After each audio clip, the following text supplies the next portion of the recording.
Bonjour tout le monde! Comment ça va aujourd'hui? Je vais très bien et je profite d'une calme matinée pour revenir vers vous et faire un peu de grammaire.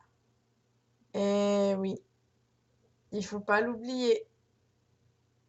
Je voudrais aborder aujourd'hui les temps du passé en anglais.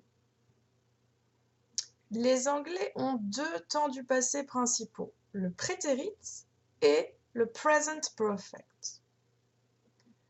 Le prétérit possède trois équivalents français. Il peut s'agir du passé simple, du passé composé ou de l'imparfait. J'allais chez ma grand-mère. I went to visit my grandmother. Ce matin, je me suis levée. This morning, I woke up.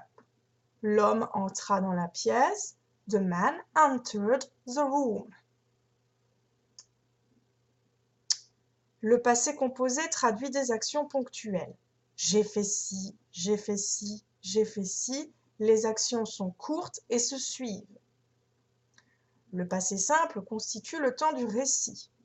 Vous lisez un livre, vous traduisez les verbes conjugués au prétérit par le passé simple, très souvent employé par les écrivains francophones. L'imparfait correspond à des habitudes régulières au passé. Lorsque j'étais jeune, je pouvais courir vite. Lorsque j'étais jeune, je rendais régulièrement visite à ma grand-mère, etc., etc., etc. Vous connaissez maintenant les principaux emplois du prétérit et ses équivalents français. Reste à savoir comment construire ce temps du passé. Deux cas de figure se présentent à nous. Le cas des verbes réguliers et le cas des verbes irréguliers. Si le verbe est régulier, il ne figure pas dans ce fameux tableau que l'on vous donne au collège, peut-être au lycée pour certains. S'il est irrégulier, il figure dans sa deuxième colonne. Un verbe irrégulier prendra une terminaison fixe et systématique, deux lettres, E, D. Ce ED sera le plus souvent mangé à l'oral. Entered et non pas entered ou entered. Received et non pas received, received. On ne le prononcera que derrière deux lettres, le T et le D.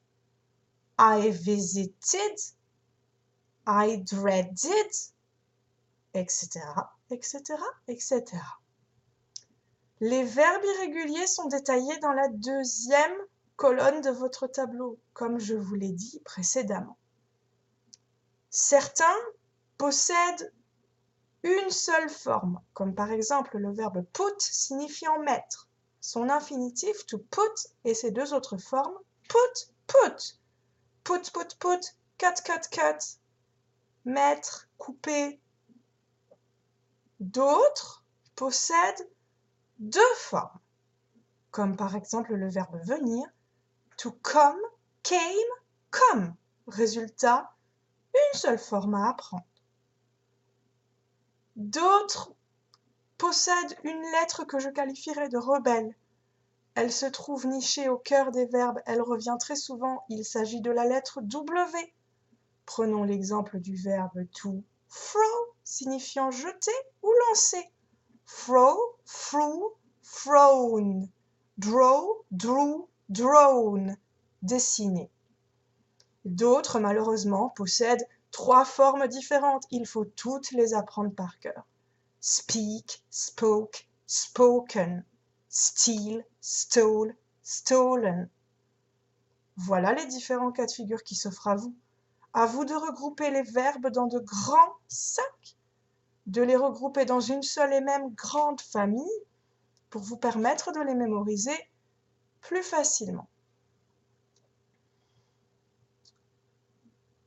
Encore une petite chose. Il y a un cas en anglais qui nous oblige à utiliser le prétérit, la présence de marqueurs temporels. Je vous le disais tout à l'heure, lorsque j'étais jeune, je pouvais courir vite. Lorsque j'étais jeune, cette petite phrase marque une période révolue. C'est fini. Cela n'a plus aucun lien avec le présent. Hier, j'ai dîné à 22 heures. La semaine dernière, j'ai passé du temps avec ma sœur. Le mois dernier, je suis allée à Paris. Il y a 2 jours, je l'ai rencontré dans la rue, etc., etc., etc. Tous ces marqueurs temporels clairement indiqués dans des phrases imposent l'emploi du prétérit. Ne vous posez pas de questions, faites-le systématiquement. Je pense avoir été claire sur l'emploi de ce premier temps du passé, mais si vous avez besoin de précision, je suis là, je ne vous abandonne jamais. Passons maintenant au present perfect. Retenez pour le moment qu'il correspond uniquement au passé composé français. La réalité est un peu plus compliquée, mais je détaillerai cela dans une prochaine vidéo un peu plus poussée. Ce temps du passé, appelé present perfect, ne porte pas son nom pour rien. Il a un lien avec le présent. D'où le fait qu'il n'y ait aucun marqueur temporel dans la phrase. Avec le prétérit, on avait « hier, je suis allé à Paris ». Avec le present perfect, on aura « je suis allé à Paris ». Donc, j'ai vu la tour Eiffel. Donc, j'ai pris le TGV. Donc, j'ai côtoyé des Parisiens, etc., etc., etc. Ce petit donc nous permet de lier le passé et le présent. L'absence de marqueur temporel rejette le prétérit ou du moins nous invite à nous poser la question « faut-il l'employer ou non ou lui préférer le present perfect ?» Pour ce qui est de construire ce temps, c'est très simple. Il s'agit d'un temps à auxiliaire. L'auxiliaire avoir, to have, conjugué au présent, accompagné du participe passé.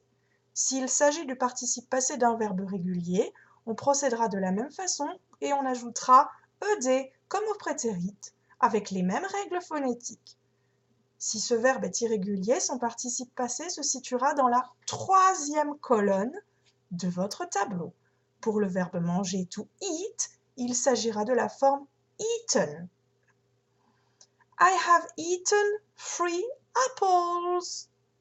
I have eaten all the apples, so I'm going to be sick. So the basket is empty. So Mum needs to go to the supermarket to buy new ones, etc., etc., etc. Retenez cela. Le present perfect correspond au passé composé.